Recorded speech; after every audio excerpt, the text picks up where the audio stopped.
우리는 지난 시간에 같은 본문을 가지고 억지로 하는 것에 대한 얘기를 함께 나누었습니다. 내 감정이 좋든 싫든 어쨌든 내가 예수님 때문에 하는 것이라면 그것은 신앙이다 라는 얘기를 함께 나눴습니다.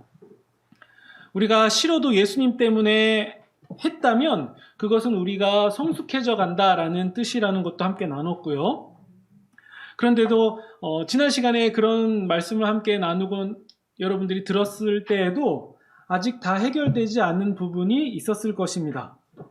바로 그것은요, 말씀을 적용하기 이전에 말씀을 먼저 우리가 해야 되는 작업인데, 그게 뭐냐면요, 말씀을 이해하고 말씀을 해석하는 부분이에요. 이게 사실 먼저 선행이 되어야 됩니다. 우리 예를 들어서 42절을 보시면요, 구하는 자에게 주라, 꾸고자 하는 자에게 거절하지 말라 라는 말씀이 있는데, 그러면 이 말씀을 어떻게 이해하고 해석해야 되느냐 라는 문제를 우리가 해결해야 되거든요. 누군가가요, 돈 좀 꿔달라고 하면요, 여러분 다 빌려줘야 됩니까? 500만 원 혹은 1000만 원 이렇게 꿔달라고 한다거나 아니면 보증 좀 서달라고 하면 우리가 방금 읽은 본문에서처럼 말씀에 나와 있으니까 빌려주기 싫다 해도 억지로 빌려줘야 되는 게 맞습니까? 여러분 어떻게 생각하십니까? 과연 이 우리가 함께 읽은 본문처럼 그렇게 해야 신앙이라고 할 수 있을까요? 네. 여러 생각이 들죠. 우리 43절을 보시면요, 원수를 사랑하라.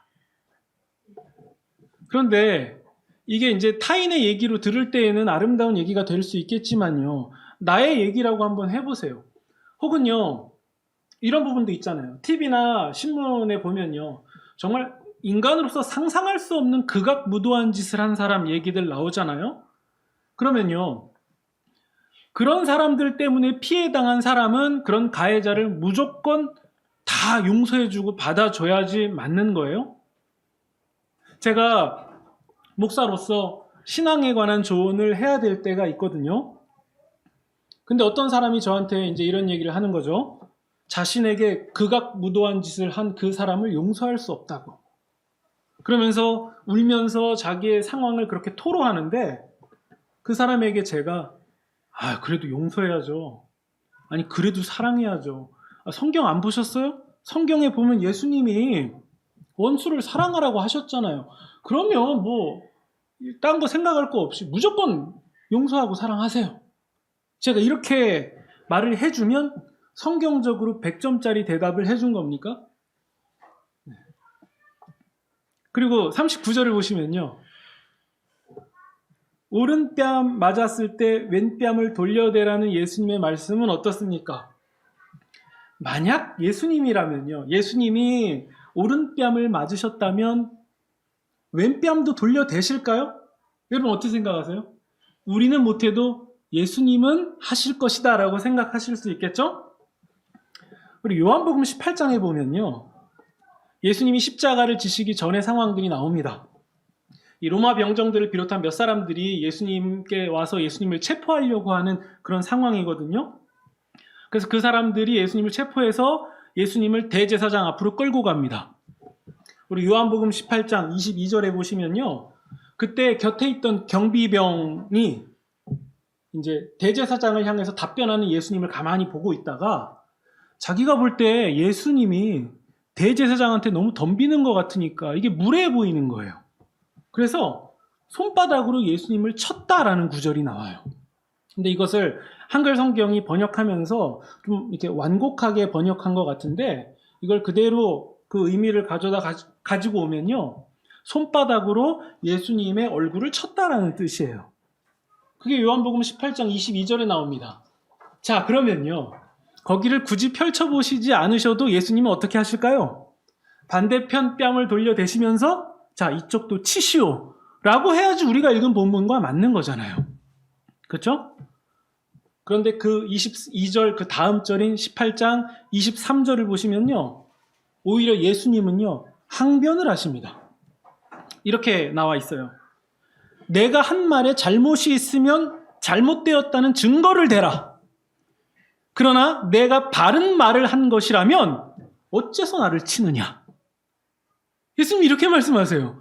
그러면 여러분 이거 이상한 거 아니에요? 아니 예수님은 우리에게 오른뺨 맞으면 왼편 돌려대라고 말씀하셨잖아요. 근데 예수님이 정말 뺨을 맞으시는 상황이 되니까 예수님은 항변하시더라고요. 네. 그럼 이제 우리는 억울할 수 있죠. 아니 예수님도 안 하시면서 왜 우리한테는 그렇게 어렵게 말씀하셔서 우리를 힘들게 하십니까? 네.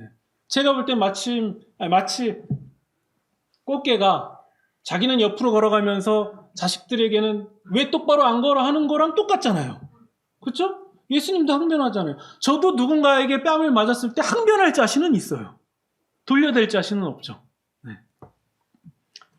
한 가지 더 살펴볼까요? 5장 22절에 보시면요. 마태복음입니다. 예수님이 형제에게 라가, 미련한 놈이라고 하는 자는 지옥불에 들어간다라고 말씀하셨어요. 그렇죠? 하지만 예수님은요. 같은 마태복음 23장 17절을 보시면요. 바리새인과 서기관들을 혼내실 때 너희들은 눈먼 지도자라면서 이 미련한 맹인들아 라고 얘기하셨어요. 미련한 맹인들아. 원어로 보면 같은 단어를 쓰고 있거든요. 하지만 예수님은 우리가 읽은 본문에서 뭐라고 얘기하셨죠? 미련한 놈이라고 하면 어디에 들어간다고요? 네. 그 예수님도 제가 뒤를 말하기가 좀 이상하네요. 지옥불에 들어간다에 해당할 수 있는 거잖아요. 예수님 말씀에 의하면요. 우리 지금 마태복음 5장을 읽고 있지만요. 이 조금 뒤에 7장을 보시면요. 예수님이 이런 말씀을 하세요. 우리 안 찾아봐도 너무 잘 알고 있어요. 비판하지 말아라. 형제의 눈 속에 있는 티는 보면서 네 눈 속에 있는 기둥은 왜 못 보냐? 이런 얘기를 하세요. 우리 굉장히 익숙한 구절이죠. 하지만 예수님은요.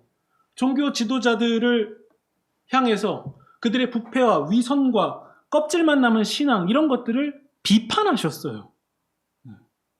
이건 뭐 사례를 말씀드리지 않아도 우리가 너무 잘 알고 있잖아요. 이러면요. 우리가 헷갈리는 게 자연스러운 거예요. 당연합니다. 하지만 딱 한 가지 확실해지는 게 있죠. 예수님도 산상수훈의 말씀을 그러니까 마태복음 우리가 읽은 본문 이 말씀을 문자 그대로 이행하지 않으셨다라는 사실이 확실해지는 겁니다.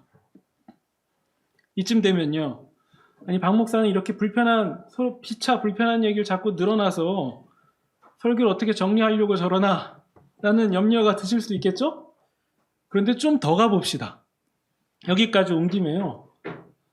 우리 대부분 성도라면요. 누구나 다 알고 있는 유명한 구절 중에 하나. 항상 기뻐하라. 쉬지 말고 기도하라. 범사에 감사하라. 이거 너무 잘 알고 있죠? 여러분 이번 한 주 동안 항상 기뻐하셨습니까? 아니면 안 기쁜 순간도 있으셨습니까? 네, 있으셨죠? 일하다가 힘드실 때 쉬셨습니까? 아니면 쉬지 말고 기도하셨습니까? 네. 신자는 쉬면 안 될까요? 신자는 쉴 시간에도 기도를 해야 되는 겁니까? 그리고요, 범사에 감사하라라는 것은요, 한국교회에서 마치 유행처럼 광풍이 부는 것처럼 번져 지나갔거든요. 각종 기독교 서적들을 봐도 그 제목에 감사라는 단어가 꼭 들어가고요. 설교도 그렇고 간증도 그렇고 전부 다 감사하라고 합니다. 그것도 범사예요. 범사에 감사하라. 사업이 잘 돼도 감사, 사업이 망해도 감사, 자식이 합격해도 감사, 자식이 불합격해도 감사. 이쯤 되면 찬양 생각나죠? 지난 추억이 내 감사, 네. 모든 것 주신 감사. 이 감사 찬양까지 부르면서 우리는 감사를 강조했습니다. 하지만 이 말을 한 바울도 이 데살로니가 이 교인들에게 이 말을 전했는데 이 말을 전한 바울도요 늘 감사만 하지는 않았어요.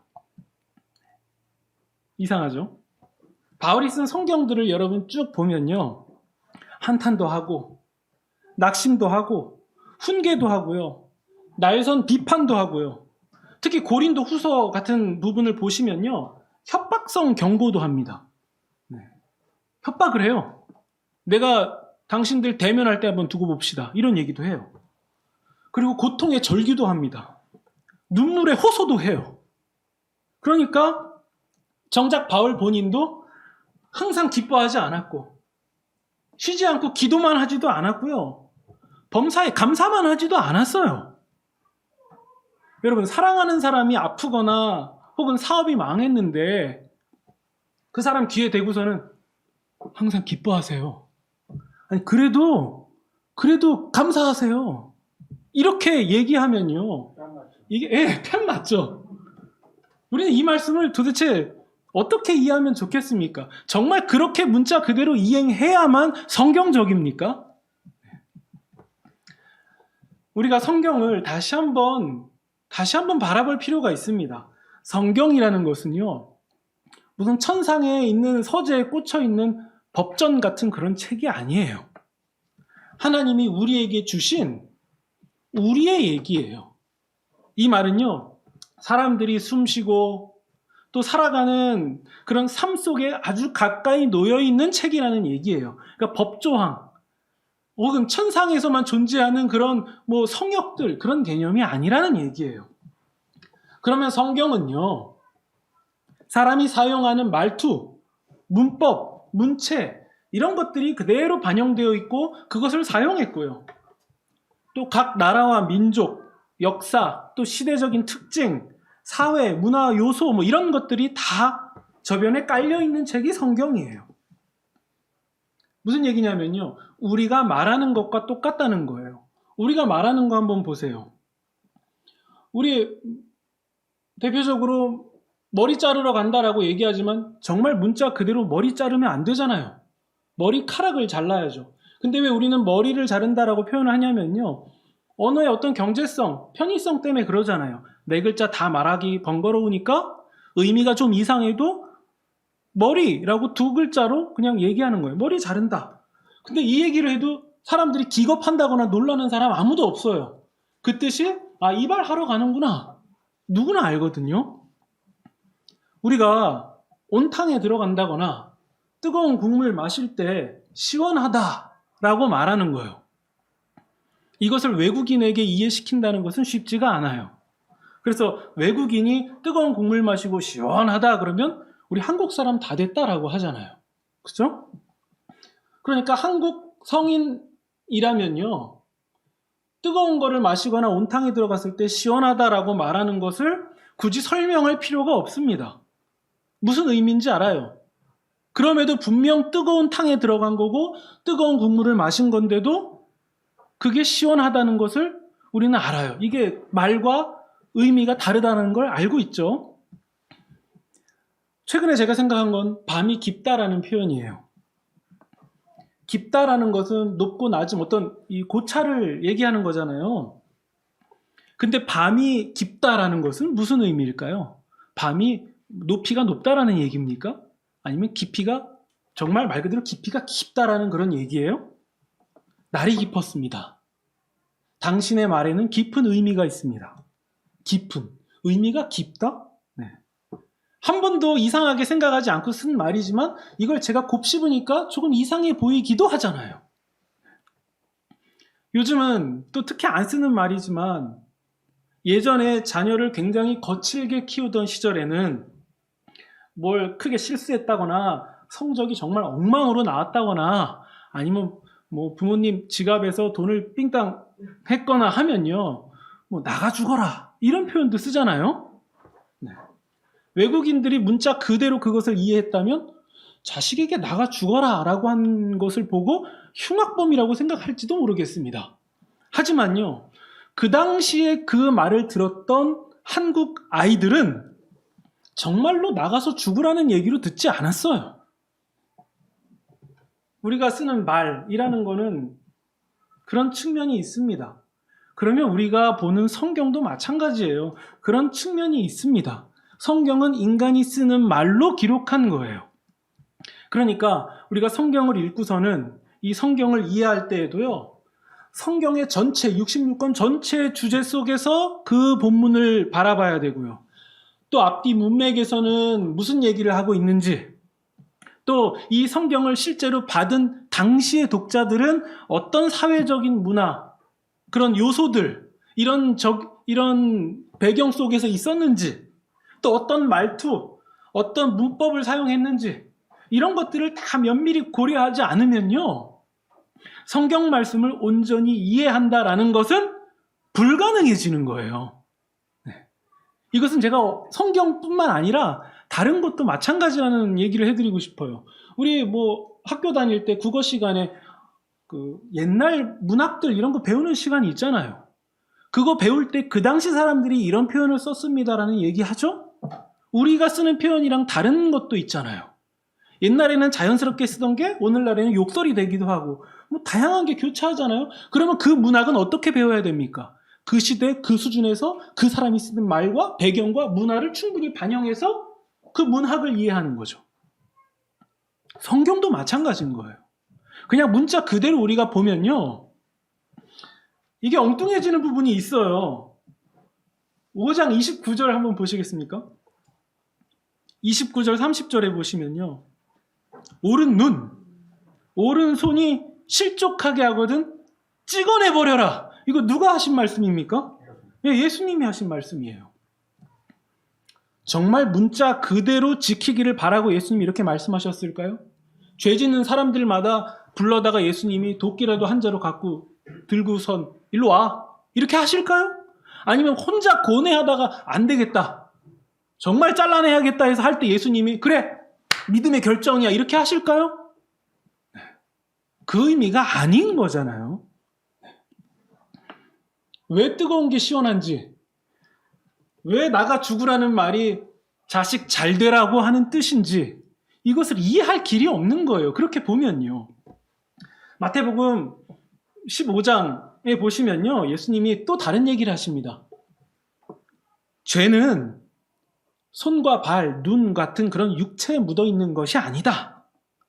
실상 찍어내야 되는 것은 그 죄악된 마음이다 라고 알려주세요.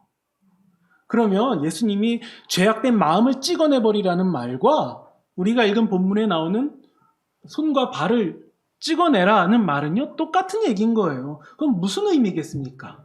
이 두 가지 합치면 굳이 제가 설명드리지 않아도 무슨 의미인지를 우리는 충분히 알게 되잖아요.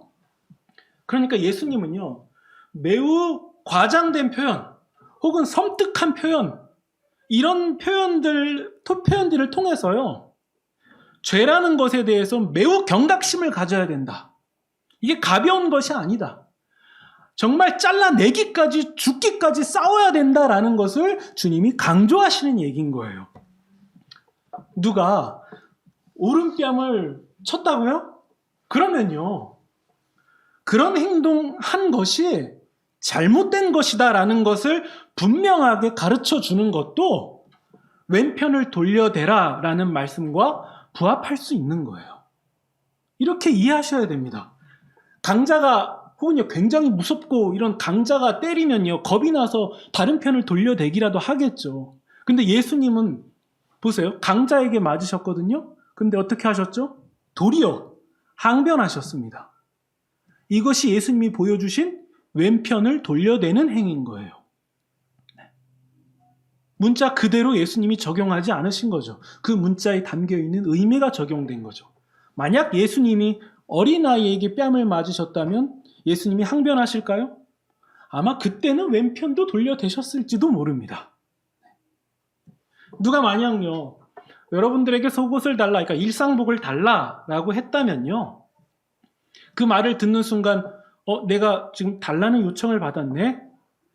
내가 세상 속에서 졌다 보니까 내가 지금 순간 마음이 옹졸해지지 않았나? 혹은 내가 인색하려고 군 게 아닐까? 라는 것을 점검해 본다면요, 그러면 겉옷까지 주라라고 말씀하신 예수님의 말씀과 이게 부합할 수가 있는 거예요.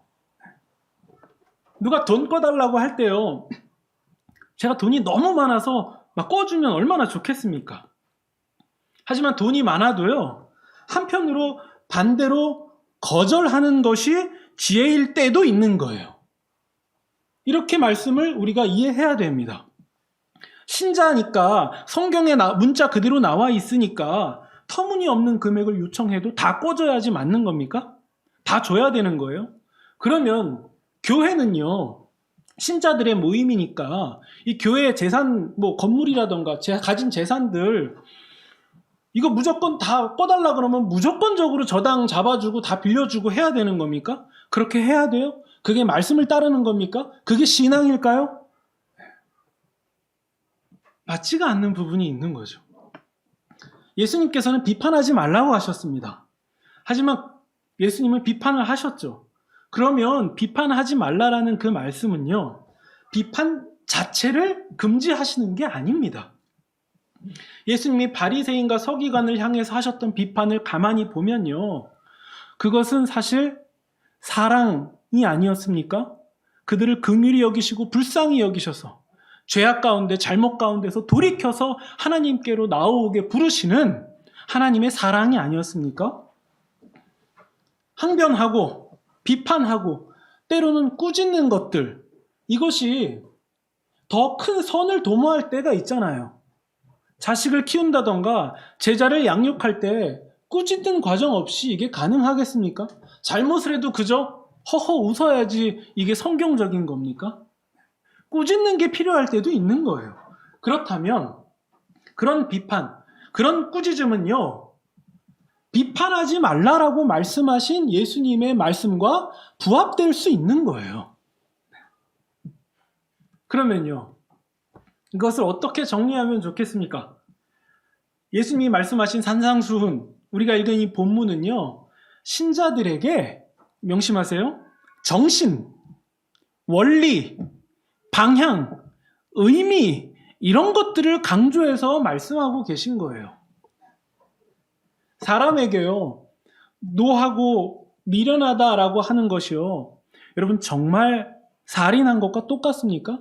제가 야 너 미련해 라고 말한 거랑 제가 사람을 죽이는 거랑 이게 똑같을 수가 있는 거예요? 아니잖아요. 근데 예수님은 똑같다고 말씀을 하세요. 그럼 그건 무슨 의미일까요? 제가 사람에게 노하고 분노하고 뭐 화를 내고 혹은 뭐 미련하다 욕하고 하는 이것들이 너는 가볍게 생각해서 그런 행동을 할지 모르겠지만 예수님이 보실 때 그건 결코 가벼운 게 아니다. 매우 큰 죄다. 살인한 것과 이게 똑같이 판단할 만한 그런 무서운 죄다. 이걸 명심해라. 네가 그렇게 쉽게 할 수 있는 게 아니다. 이것을 강조하고 있는 거예요. 사실 그 두 개는 다른 거지만 같다라고 표현해서 만들어내는 효과가 있는 거예요. 그렇게 사소한 말들, 미련하다라고, 바보다라고 하는 이런 말들도 매우 엄격하게 다루어라. 바로 예수님은 그 말씀을 하고 계신 거죠. 그러니까요, 우리가 산상수훈을 배워나가면서요, 문자 그 자체에만 집중하다 보면요, 때로는 엉뚱한 결론으로 갈 수밖에 없는 겁니다. 이것은 산상수훈뿐만 아니라 우리가 매일 접하는 성경의 모든 말씀이 마찬가지예요. 문자 그대로 봐야 되는 구절이 있어요. 서로 사랑하라. 이건 이견이 없죠. 문자 그대로 봐도 되는 거예요. 하지만 손발을 찍어내버려라. 이런 구절은요, 문자 그대로 보면 안 되는 구절인 거예요. 우린 이 판단을 정확하게 해야 됩니다. 그러니까 말씀에 담겨있는 정신, 방향, 원리, 의미, 이런 것들을 우리가 기억해야 된다는 거예요. 그러지 않으면 말씀은 우리를 올가매는 독이 될 수 있는 거죠. 호세아서를 보면요, 성경 문자에 집착해서 그 문자 자체만 강조하는 사람들, 그 사람들이 말씀 그렇게 봐야 된다라고 이렇게 강조하는 분들이 있는데요, 그분들이 호세아서에 있는 말씀, 너는 가서 음란한 여자를 맞이하여 음란한 자식을 낳으라 라는 말씀은 문자 그대로 지키시지 않더라고요.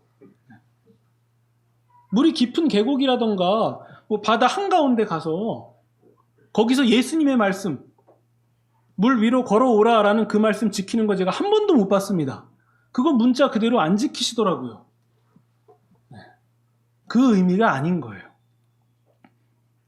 누군가는요, 문자적인 지킴 그대로 율법주의자 마냥 문자 그대로 지켰더니 나는 성공했다 라고 간증을 했다고 해도요, 그런 특수한 사례가 모두에게나 누구에게나 적용할 수 있는 일반적 사례가 될 수 없다라는 사실도 여러분 기억해야 됩니다. 성경을 보시면요, 바울은요, 예수님을 믿지 않는 사람들을 잡아다가 죽이려고 열심히 돌아다니다가 다메섹 도상에서 예수님을 만났다 라는 얘기를 몇 번이고 바울이 얘기하거든요. 자기의 서신서에서도 몇 번을 얘기합니다. 그러면 우리도 그 기사를 읽고 그 내용을 받아들이고서는 예수님 믿는 사람들 박해하고 교회를 잔멸하면서 돌아다녀야 맞는 겁니까? 꼭 그렇게 똑같이 따라해야 우리도 은혜를 경험하는 거예요? 그게 아닌 거죠. 그런 특수한 사례는요, 특별한 예로 이해하시되 그런 일들에 담겨있는 정신, 의미, 방향, 원리 이런 것들을 우리가 배우는 것이 맞는 거예요. 이것을 다르게 표현하면 성경 말씀을 이해하고 적용하는 것마저도 예수님이 하신 대로 해야 된다라고 정리할 수 있는 거예요. 예수님처럼 이해해야 되고 예수님처럼 적용해야 됩니다. 문자대로 하면 가늠한 여인은 돌로 쳐서 죽여야 되는 게 그 당시 법이에요. 하지만 예수님이 어떻게 하셨죠? 가서 다시는 죄를 짓지 말라라고 말씀하시면서 문자를 어기세요. 그래서 문자를 어기는 방식을 통해서 하나님의 뜻을 완전하게 이루셨습니다. 그것이 성경이에요, 여러분. 우리가 성경을 읽을 때 때로는 우리가 우리의 이성을 충분히 활용하면 내가 성경을 잘못 대하는 건가? 라고 오해하기 쉽지만요, 그렇지 않습니다. 우리의 감성과 우리의 이성을 충분히 활용해서 성경을 이해해야 됩니다. 그래야만 우리는 예수님의 말씀을 온전하게 이해하고 적용하고 지킬 수 있는 거예요. 제가 드린 말씀이 어떤 의미인지 이해가 되십니까? 네. 그러면요, 이제는 한 가지를 더 말씀드려야 되는데요. 이 말씀을 드려야만 오늘 본문에 그리고 오늘 설교의 온전한 결론이 될 것 같습니다. 제가 왜 이렇게 서두에 얘기하냐면요, 방금까지 나눴던 설교 내용을 또 완전히 뒤집어 버리는 얘기를 할 거거든요. 그럼 처음부터 뒷얘기를 하지 왜 앞에 얘기를 왜 했냐? 이 두 가지가 다 있어야 우리는 온전하게 이해할 수 있는 거예요. 지금은요, 정반대의 얘기를 할 건데 상호 보완적이에요. 그러니까 집중해서 들으셔야 됩니다. 우리가 본문에서 나와 있는 이런 부분들이요, 문자 그대로 오른뺨을 맞았을 때 왼뺨을 돌려대라, 이런 일들이요, 사실 이게 상식적으로는 터무니없는 얘기잖아요. 그런데요, 이게 그렇게 불가능한 얘기만은 아니더라고요. 네. 이게 무슨 얘기냐면요, 어쩌면 여러분들은요, 오른뺨 맞았을 때 왼뺨을 돌려댄 적이 있었고요, 또 우리가 그러한 대접을 받아본 적도 있다라는 얘기예요. 우리는 속옷을 달라고 했을 때 겉옷을 줘본 적도 있고요, 오리를 가자고 요청받았을 때 심리뿐만 아니라 20리, 30리도 같이 가준 적이 있었다는 거예요. 심지어 돈 꺼달라고 했을 때에는요, 여러분들이 매우 흔쾌히 기쁘게 덤까지 얹어서 꿔줘 본 적도 있다라는 얘기예요. 언제 그러셨을까요? 과연 언제 여러분들이 그렇게 하셨을까요? 대표적으로 하나만 꼽자면요, 자식한테 그렇게 했죠. 김치 받으러 온 자식한테 어떻게 하셨습니까? 멸치 볶음까지 볶아서 주지 않으셨습니까? 네. 김치만 달라고 했는데 다른 밑반찬까지 더해 주십니다. 자식 키우다 보면 오른뺨 맞는 것보다 더 속상한 상황을 겪을 때가 있잖아요. 더 고통스럽고 더 괴로울 때도 있잖아요. 그때 그 자식을 위해서 다른 뺨까지 기꺼이 돌려대면서 맞아가면서 그렇게 자식들 키워오신 거 아닙니까? 혹여나 내 자식이 사업하다 망하면요, 야, 이거 안 되겠다, 내 집이라도 갖다 팔아서 줘야겠다, 이런 생각 해보신 분들도 있잖아요. 그러면요, 그러면 주님이, 우리가 이 본문으로 볼 땐 터무니없어 보이는 그런 구절들이, 주님이 말씀하신 그것들이 사실 다 해봤던 얘기들이 되는 거 아니에요? 혹시라도 저는 아직 부모가 아닌데요, 학생인데요, 뭐 이렇게 말씀하시는 분이 계실지도 모르겠습니다. 그러면 반대로요, 우리는 부모에게 그런 대접을 받으면서 커왔다라는 것을 생각해 보면 되잖아요. 혹은요, 우리가 받은 것을 너무 쉽게 잊어버리는 그런 사람들이라서 그럴지 모르겠지만, 부모가 아니어도 우리는 우리 인생 가운데 굉장히 고맙고 소중한 누군가에게 그러한 은혜를 받으면서 지금까지 살아오게 된 거 아닙니까? 어떤 면에서 나도 그런 부분을 조금 하지 않았나? 우리에게 있었던 거예요. 그러면요, 다시 우리가 오른편 맞았을 때 왼편을 돌려대라라는 구절을 보면 그게 그렇게 터무니없는 얘기가 아닌 거예요. 해볼 만한 얘기인 거예요. 이게 가능할 수도 있겠구나라고 충분히 생각이 들 만한 말씀이 되는 거예요. 그러면 왜 처음 볼 때는 터무니없었는데 이런 얘기들을 나누고 다시 보니까 이게 가능해져 보입니까? 그 이유가 44절에 나옵니다. 힌트를 44절에서 주셨어요. 나는 너희에게 이르노니 너희 원수를 사랑하며 너희를 박해하는 자를 위하여 기도하라. 뺨 맞는 얘기에 이어서 왜 원수 사랑에 관한 얘기가 나왔는지를 한번 생각해 보면요, 결국 사랑이 이 일을 만든다는 거예요. 사랑이 이 일을 가능하게 만든다는 거예요. 원수를 사랑하라라는 얘기는요, 단순히 나는 괴롭고 고뇌를 해야 되고 남은 잘 되게 하라, 이런 차원의 얘기가 아닙니다. 남도 물론 잘 되겠지만요, 실상 나를 위한 계명이었던 거예요. 내가 사랑하기를 결정할 때 정말 할 수 없을 것만 같았던 주님의 말씀이 해볼 만한 것으로 보이기 시작한다는 거죠. 그게 가능한 이유가 바로 사랑이었다는 거예요. 사랑이 바로 그 힘을 가지고 있다는 얘기죠. 그래서 주님이 원수를 사랑하라 라고 말씀하셨을 때는요, 내가 사랑하는 사람만 사랑해야지, 내 가족만 챙겨야지, 이 정도에서만 지나지 말고, 이런 건 예수님 안 믿는 사람도 자연스럽게 할 수 있는 거니까 딱 그 수준에 머물지 말고, 내가 신자라면, 예수님 때문에 어거지로 하는 사람들이라면 원수까지 목표를 삼아서 한번 나아가보자. 사랑의 반경을 넓혀보자. 그럴 때에 불가능해 보이는 주님의 말씀이 가능해지는 영역으로 점차 넓어져 간다는 얘기인 거죠. 그 핵심 비결이 뭐냐고요? 사랑인 거예요. 사랑. 그래서 본문 끝부분에 사랑이 이어서 등장하는 거죠. 그러면 달라야죠. 우리가 읽은 말씀처럼 46절에 보시면 너희를 사랑하는 자를 사랑하면 무슨 상이 있겠냐? 세리들도, 너희들이 매국노라고 가장 질 나쁜 사람이라고 욕하는 세리도 그 정도는 할 줄 안다. 자식 사랑하는 정도는 세리들도 한다. 47절, 너희 형제에게만 무난하면 남보다 더한 게 뭐냐? 이방인도, 그러니까 하나님을 모르는 사람들도 그 정도는 할 줄 안다. 그럼 이제 우리가 어거지로 해야 되는 부분은 뭐죠? 이방인들, 하나님을 믿지 않는 사람들보다 내가 더 반경을 넓혀야 된다라는 얘기인 거예요. 그래서요, 그냥 예수님이 하셨던 멋진 말로만, 이념으로만 존재했던 그런 말씀들이 이거 내가 해볼만 하네, 내가 도전해볼만 하네, 한편으로 내가 어떤 부분에서는 해왔었네 라고 깨닫게 되는 그런 놀라운 은혜, 이것이 우리의 기쁨이 되는 겁니다. 그 비결이 바로 사랑인 거죠. 48절을 보시면요, 예수님이 이제 이런 말씀하십니다. 그러므로 하늘에 계신 너희 아버지의 온전하심과 같이 너희도 온전하라. 이 구절을 가만히 곱씹어보면요, 하늘에 계신 아버지께서 온전하신 것처럼, 온전하신 것 같이 우리도 하나님을 닮으라 라는 얘기예요. 여기서 하나님이 누구냐가 사실 제일 중요합니다. 누구라고 소개하고 있죠? 너희의 아버지입니다. 아버지.